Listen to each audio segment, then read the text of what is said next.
নমস্কার বন্ধুরা, আমি দীপালি রান্নাঘরে আপনাদেরকে স্বাগত জানাই। অন্যান্য দিনের মতো আজও এসেছি। আজকে কি করব দেখুন। আজকের আমি করব বক ফুলের বড়া। আমি কিভাবে করব আপনারা প্রথম থেকে শেষ পর্যন্ত দেখতে থাকুন আর আমার সাথে থাকুন।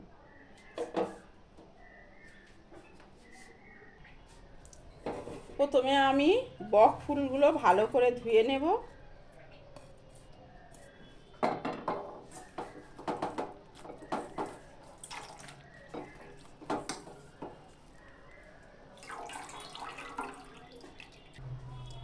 দেখুন, এখানে আমি 3 চামচ বেসন নিয়ে নেব।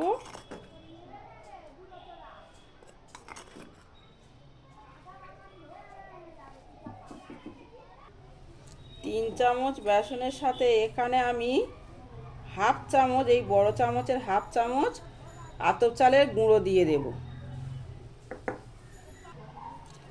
এখানে আমি একটু কালো জিরে দিয়ে দেব শুকনো লঙ্কার গুঁড়ো। সব কিছু এই 3 চামচ বেসনের পরিমাণেই দেব।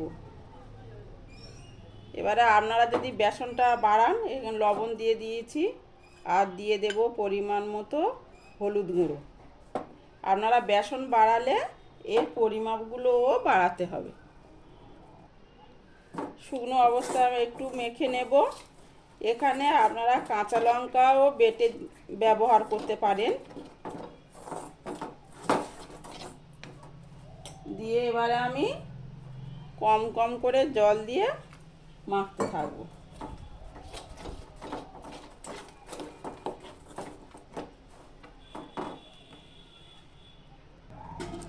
এখানে আমি বেসনের ডোটা রেডি হয়ে গেছে। মানে খুব পাতলাও হবে না, খুব মানে মোটাও হবে না, এই রকমই ভাবে হবে।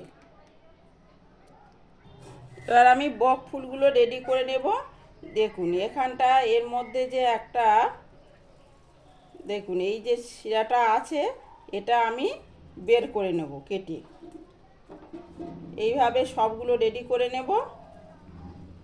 এই দেখুন, এটা একটু কুঁড়ি অবস্থা হলে ভালো হতো, কিন্তু আমরা যেখানে থাকি তো এটা মানে মানে পাওয়া খুব মানে মানে কষ্ট।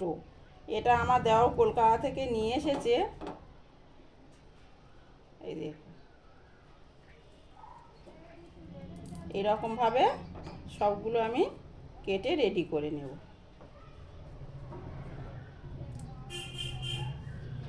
এই দেখুন, তেল গরম হয়ে গেছে। এখানে আমি কড়াইতে সাদা তেল দিয়েছি।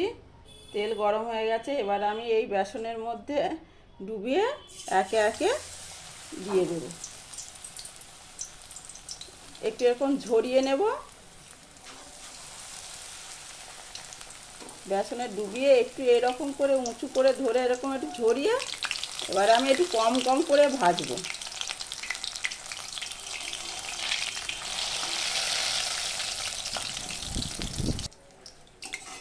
হয়ে গেছে, এবার আমি তুলে নেব। দেখুন এরকম লাল লাল করে ভেজে নেব।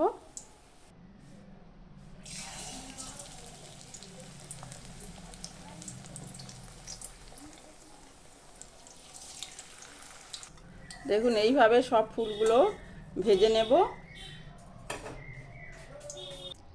এখানে আমার বক ফুলের বড়াটা রেডি হয়ে গেছে।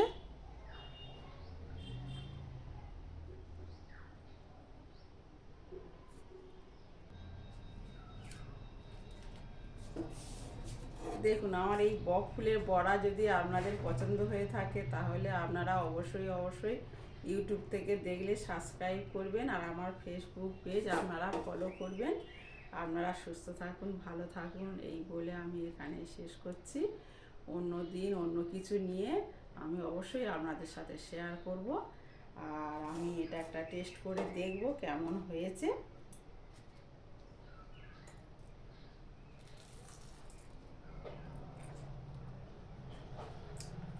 সত্যি খুব সুন্দর হয়েছে, কিন্তু আমাদের এখানে তো এই বক ফুলটা মানে একদমই পাওয়া যায় না। যদি কারো গাছ থেকে থাকে তারা খেতে পারে, আর আমার দেওয়ার কলকাতায় যায়, ও কলকাতা থেকেই নিয়ে এসেছিলো। তা বলি দেখি তাহলে বন্ধুদের সাথে শেয়ার করি। সত্যি খুব ভালো খেতে।